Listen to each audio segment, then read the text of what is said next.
Good evening, ladies and gentlemen. Welcome once again to Outtakes. And I know what you're sitting there. Fior, is this finally the 500th episode? No, it's not. We're coming to the 500th episode, honest. I think we're a good half dozen, right? A good half dozen shows past technically 500, but we're getting there. We're getting there. It'll be like a grand opening. We're getting there. This is our special annual edition concerning the Oscars, the Academy Awards. And as always, I'm very pleased and honored to welcome my guest, Ed Blank. Ed, welcome to the show. Thank you very much, Fiore. Always good to have you here. The Oscar show has been a perennial powerhouse here for Outtakes. Ed has, batted 995 on the show. First slip up, I think, was the last show. Very first time we slipped. His favorite, and then he had one he picked, and the favorite actually ended up winning. And that's the first time in 6 years, 7 years, close to that, that we had a slight shift. But Ed, the record is absolutely amazing. So for those of you that are filling out all those Oscar contests, you definitely want to make sure you sit down and watch this show. And before we get to your picks, Ed, I guess it would be, there have been a couple of themes that have run through these shows. When you take a look at the overall batch of films that are up for awards in the categories that we discuss, give us your overall summary critique of those films and their quality. Well, to me it's disconcerting. And yet this year I've noticed a real pattern among people writing about movies that they're saying this was an exceptional year. And I'm thinking, compared to what? 2012, 2011? What are you comparing it to? Because it's no secret that I'd go back to the 40s, the 50s, the 60s, the 70s, and the 80s in a heartbeat. But that's not where we are now. Films are different. They address a different audience differently. They're not made for me. There are very, very few films made anymore that I would have any inclination to sit through a second time. Whereas night after night after night, I'm seeing the great favorites of my life, and there are about 5,000 of them. So if you're not getting into that list, you're not registering so much with me. But I'm not the audience thereafter. So yeah. Well, I know we didn't discuss this, but just out of curiosity, off the top of your head, is there one year in particular that you think was probably the best year for Oscars? Oh boy, not necessarily. Do you mean in terms of who they picked, or what I think was the best year ever? The best year ever. Well, it's always identified as 1939 because all 10 of the Best Picture nominees, and there were 10 back then, plus several others, have lasted. They're bona fide classics and rightly regarded so today. I always regarded 1959 as a favorite year of mine because if you take your three favorite films of a year and compare the set of three from this year, from 42, from 58, whatever, 59 and 46 are outstanding years for me. 59 had Anatomy of a Murder, North by Northwest, and The Nun Story. Now, Ben-Hur won. It was the big epic of the year and was very well regarded at that time. Not so much today. But Anatomy of a Murder, North by Northwest, and The Nun Story are, to me, three of the greatest movies ever made. Now, you go back to 46, I think they did pick the best picture that year because it's my all-time favorite, The Best Years of Our Lives. And it was backed up by It's a Wonderful Life and Hitchcock's Notorious. So those are 2 years I'd single out. Do you see any films in this year's crop that you would deem classic? No. And my own favorite this year has a single Oscar nomination for cinematography. And indeed, in all of the run-up competitions, the SAG Awards, the Golden Globes, the various Critics Awards, it did not fare any better. It was always like a second 10 movie, and that's Prisoners with Hugh Jackman and Jake Gyllenhaal. I think that was the best thing I saw. And it's the only 2013 movie which I've purchased DVD so far, but then most of the contenders are not yet available, so that doesn't say so much. But yeah, that I found riveting and intricate. Yeah. And it did play rather too long, at 2.5 hours. Yeah. It outlived its story. But the justification for that, I would say, is that it played out at the pace of life in the small Pennsylvania town where the story takes place. Yeah. Still, I think they could have shaved about half an hour out of it, here and there. Yeah. Well, let's start getting into the picks right now. Let's start low and work up. So let's start with the supporting actor and actress. Which would you like to go with first? Well, interestingly, about a month ago, I thought they were all slam dunks, and I'm not thinking that anymore. Oscar victories are all about momentum. Yes. Because, as we all know, the 6,000 odd members of the Motion Picture Academy, which you have to be invited to join, and which means you're an inner industry mover and shaker, they're not really watching many of these movies. I mean, how many interviews have we seen over the years in which Henry Fonda says, well, I gave my ballot every year to my wife Sherry, and so on. The thing about momentum with the other awards is that when it comes time for these people, to the extent they take it seriously at all, to sit down and start watching their home screeners, their DVDs, they're naturally going to concentrate on the films that contain elements that have been winning up to that point. The New York Film Critics, the National Board of Review, Los Angeles Film Critics, and so on. And they're going to concentrate on those. So if you aren't one of the leading 3 or 4 contenders, there's a very good chance you're not going to be seen at all. And it's just too much of a coincidence that the Oscar nominations so regularly dovetail off the picks of other groups who have nothing to do with the Motion Picture Academy and aren't part of the politics and so on. But because there would seem to be 20 or 30 films that would have some chance at this or that. But what always happens is if you're in one of the favored films, if a performer is in one of the favored films, no matter how small the supporting performance, you automatically have a much better chance at a nomination because you're in a film that's being watched anyway. And that's why the Best Picture contenders tend to be loaded with nominated performers. Okay. But supporting this year, well, shall we start with supporting actress? Sure. I was pretty sure a month ago that Jennifer Lawrence was a lock for American Hustle because she was winning almost everything up to that point with individual groups. But this Lupita Nyong'o from 12 Years a Slave got momentum within the past 4 weeks. And although even last night I thought I was going to tell you Jennifer Lawrence, I'm changing that prediction. Yeah, no, I think it's going to be Lupita Nyong'o for 12 Years a Slave. It's going to be close. In fact, most of these races are really going to be close because the momentum has shifted ever so slightly. The one I would love to see win is June Squibb for Nebraska, which is one of the few movies I liked a lot. And she doesn't have a chance. She got a Screen Actors Guild nomination, she got an Oscar nomination, but I don't see her taking it away from the 2 front runners. Really? Yeah, and I think the performance will be underestimated. And yet, there were a couple of moments she had in that film when I laughed so loud that I astonished myself because I thought she was so much into this character as the prickly, annoyed wife of Bruce Dern. Yeah. But it's not going to be June Squibb. So, supporting actor, I think someone has a lock here.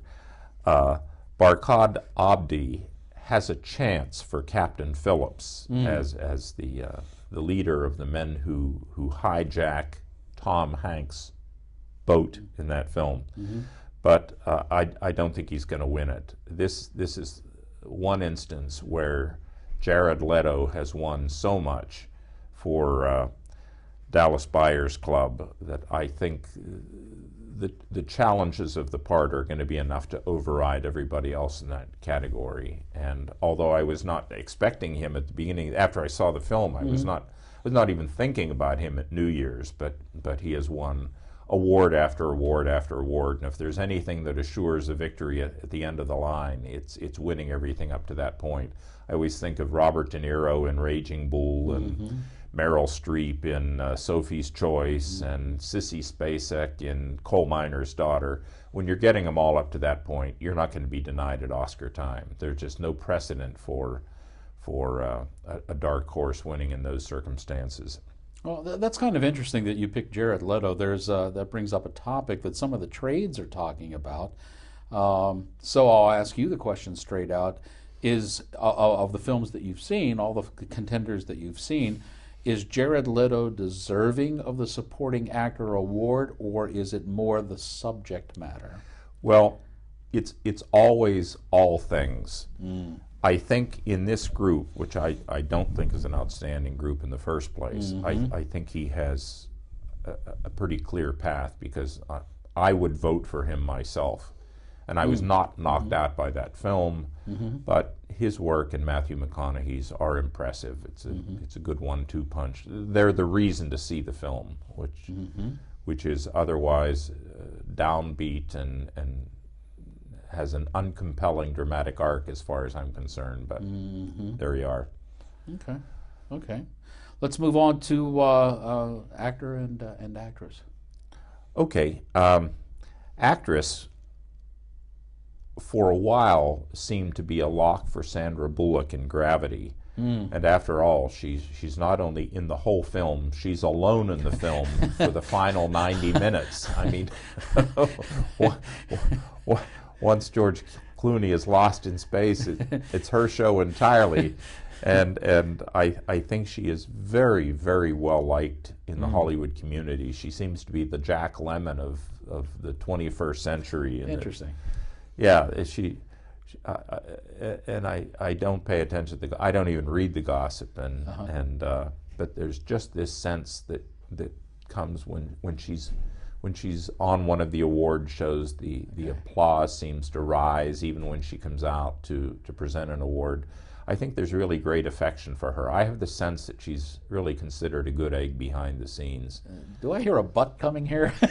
No. Oh, okay. oh, yes. Where the win is concerned, yeah. The other leading contender is Cate Blanchett. And by the way back in the beginning, when Cate Blanchett first came on the scene, I always made a point when I was writing professionally to get the pronunciation correct way back in the beginning, like the Swedish director who was often called Ingmar Bergman.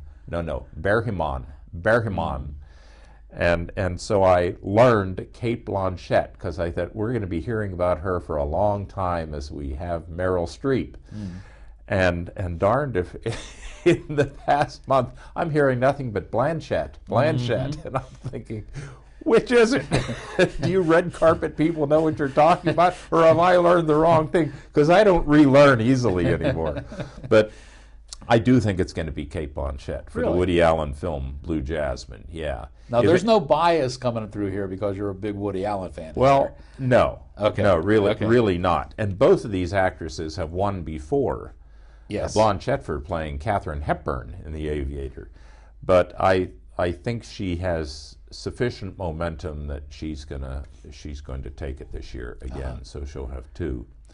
And there has been some thinking that Woody Allen's recent headlines may hamper all of the elements within the film. I don't think so where performer is concerned. It may not help him in the screenwriting category. I think it may hurt, but I don't think it's going to jeopardize her chances whatsoever. And besides, everyone in Hollywood wants to work in Woody Allen films, and he has this extraordinarily high incidence of actresses being nominated and or winning for his film. So I think this will be another instance of that, just as Diane Keaton was in Annie Hall. And you totally dismissed the August Osage County No. No, but Meryl Streep is not going to win this time for that performance, and I think she was extraordinary again. But she's not going to win every year, and this year there are two others who have too good a chance for her to interrupt that momentum, and she hasn't been winning anything up to this point. So Okay, and let's go to actor. Okay. Here I think we have a virtual lock. I would love to see Bruce Dern win. Yeah. Which is interesting because when you're going for a veteran who hasn't won up to this point, you kind of want to reward the whole career, which very often happens in these things. John Wayne in True Grit, Henry Fonda on Golden Pond. There are several of those instances where it seems pretty obvious they're rewarding a lifetime of good work late in the career. And this is almost certainly going to be the last chance Bruce Dern will ever have. Any part he would ever have been suited for went to Jack Nicholson, who was a friend of his and who he worked with a couple of times. But I don't see Bruce Dern having a chance this year. Really? Not any whatsoever. No, it's going to be Matthew McConaughey for Dallas Buyers Club. I mean, a guy dying of AIDS and the actor losing how many pounds, 40 pounds or something to play this part, and looking significantly different. I mean, the man's face is he still hasn't recovered. No. He still does not look healthy. Yeah. I mean, even in his TV show, he looks bad. Underfed. He looks like he should be on Walking Dead. Yeah. Now, just in the past couple of weeks, Variety has focused on the fact that Leonardo DiCaprio has his best chance to win this year. And it is a very ostentatious performance he gives in The Wolf of Wall Street. I don't see him overtaking McConaughey, who has offered one of those performances that just about has to win, almost no matter who he's up against. So I think his momentum is going to carry him through to the end, and I think that even though DiCaprio's picture has done much better, and it certainly has a career revitalizer for him, it's going to be McConaughey. Interesting. Well, we've covered the supporting actor and actress and actor and actress. We'll continue with Ed's picks of Best Director and Best Picture when Outtakes. Special edition, Oscar edition, continues right after this.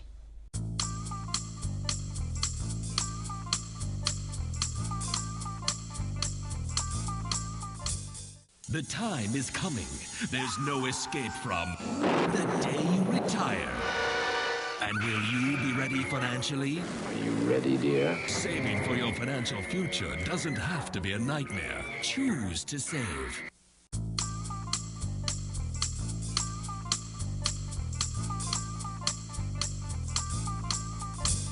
Ladies and gentlemen, welcome back to the show. Good to be with you again. This is our special edition, Oscar edition, and as always, my guest is Ed Blank, film critic icon here in the Pittsburgh area, and someone who is batting close to 1,000 here for his Oscar picks in the last 6-7 years he's been coming on the show to do this. I probably would be remiss if I didn't tell you that even though we're good friends, Ed and I, day and night when it comes to movies. So just as we're talking about Ed's Oscar picks, let's do a real quick review here. This flashy little graphic will flash up for you here. These were my top 10 films of 2013, and as you go through them, you'll notice that Ed has not mentioned one of them.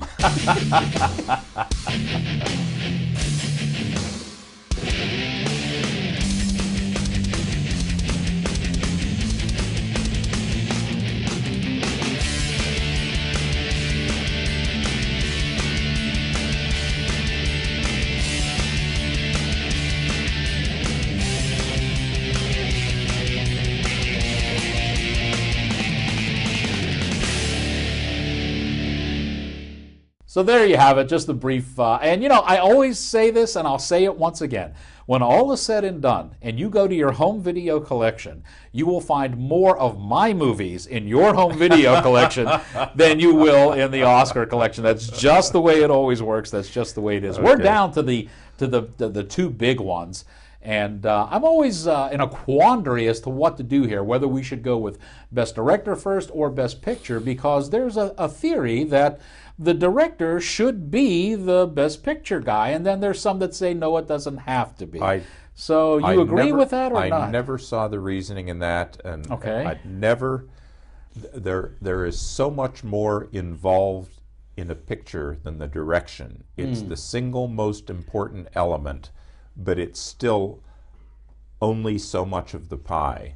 And to me, another very significant part of it is the screenplay, without which you're nowhere. Right. Gravity notwithstanding. but well, then with that, let's start with the director then. Okay. Let's go to director. Well, there are three contenders. Steve McQueen, why he's calling him. The man couldn't go for Steven. I mean, this is branding. Going to so garble all internet lists from this point in time. But Steve McQueen is up for 12 Years a Slave. David O. Russell, I would think, has an even better chance for American Hustle. And I would have been predicting him today, except that Alfonso Cuarón for Gravity has been winning everything, one after another, including the Directors Guild Award. And that does not always correspond to the Oscar pick. But I think in this case it's going to happen. So I'm fairly comfortable predicting. Okay, but he's not a Alfonso lock Cuarón. in your mind. No. Okay. No. Okay, and you think he's going to take it? Yeah. And you know, when I was predicting the Oscars in print, in a newspaper, in a Sunday column every year, anticipating the Oscars, even though I wanted to be able to enjoy the program itself as a series of surprises, I realized that people are looking at this thing during the show and looking for mistakes and mispicks and so on, and it kind of always kind of put me in the position of thinking, no, just give them to the people I had predicted. But I don't worry about that in the same sense anymore. And I'd just be delighted to have a bunch of surprises come March 2nd. So, but I think it's going to be Cuarón for Gravity. Interesting. Which is interesting to me because it's going to be one of the years then when the Best Director will not conform to the Best Picture pick. The three front runners all along in the Oscar race have been the same three that are up for Director: Gravity, 12 Years a Slave, and American Hustle. And at first it seemed it was going to be Gravity. That's the one I've pushed into third place in terms of predictions.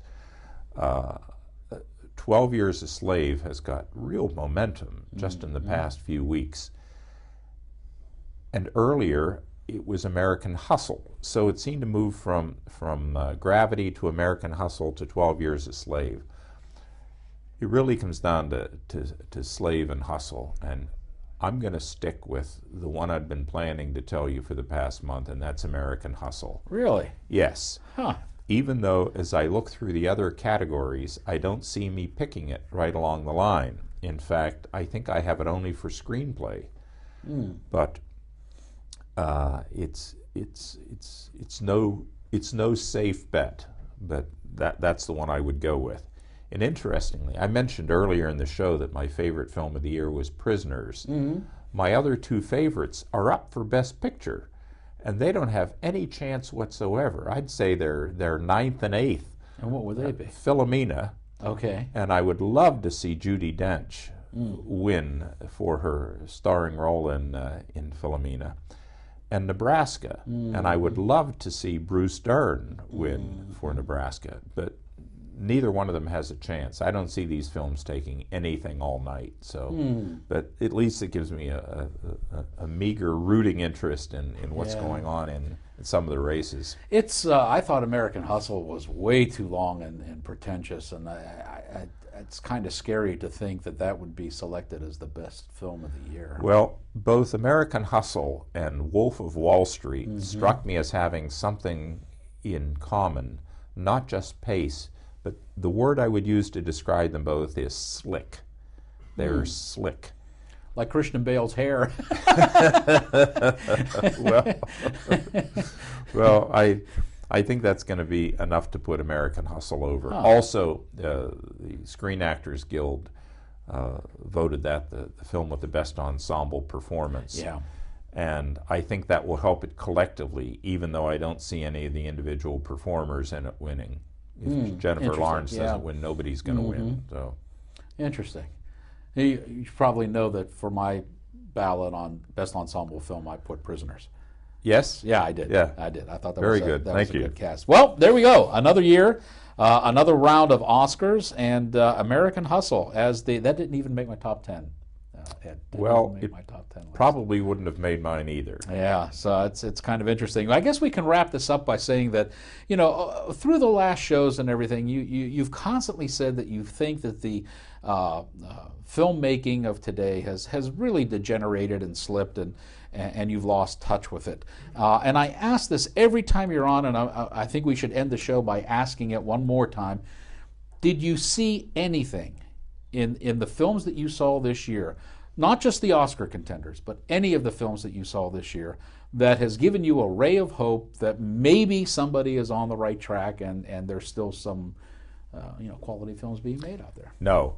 Oh, boy. And I'll tell you why. Because Okay. for decades and decades, upcoming directors and screenwriters were very familiar with the work of the masters. And by the masters among directors, I mean John Ford, Alfred Hitchcock, Willy Wyler, Billy Wilder, Fred Zinnemann, David Lean, and so on. Sure. They studied the masters and they emulated them. The same with the screenwriters. They emulated the positive qualities of the screenplays. I think right now we have a situation where Hollywood is, and TV as well, is so incestuous in terms of studying the work of their contemporaries in trying to appeal as much as possible to an audience between 12 and 35 years of age, that they no longer have in sight the qualities that made true classic films classics. And I don't think that's the point anymore. I think it's really about building a career on blockbusters and Interesting. and trying to be the hippest, coolest person in the industry. And that doesn't interest me at all. Just an abyss between what's being admired and what it is I admire. So I'm sorry. The answer, that's my own answer, doesn't make me optimistic. I understand completely. Hey, I'd like to thank Ed Blank for stopping by. Always a pleasure. And Ed, I always like to present some kind of gifts. Last time, of course, you had the official Outtakes with Fiore coffee drinking mug. Which so help me, I used this morning and I use every 4 days. See, there you go. Well, now, the official Outtakes with Fiore keychain. That's correct. That is now yours. Thanks for and this you're going to treasure even more. These are posters for two films that I know next year we're going to be talking about on Ed's list. This is RoboCop is in here, the new RoboCop. And Gareth Edwards' new modernized version of Godzilla. Ed has been screaming for these films, and I said, well, I got to present it to him on the show. So there you go. Ed, thanks again for coming by the show. Thank you I very always much, appreciate Fiore. your comments and the Oscars. There's the pick. Believe me when I tell you, the 500th show is coming. But right now, you are armed with the best information you have for the Oscars a good 2.5 weeks before they even air. On behalf of Ed Blank and John working cameras today and Dave over and all the cast and crew, thanks for tuning in. I'm Fiore, and I will see you in the theaters. I'll be the guy. Fun in the as last always. row. Fun.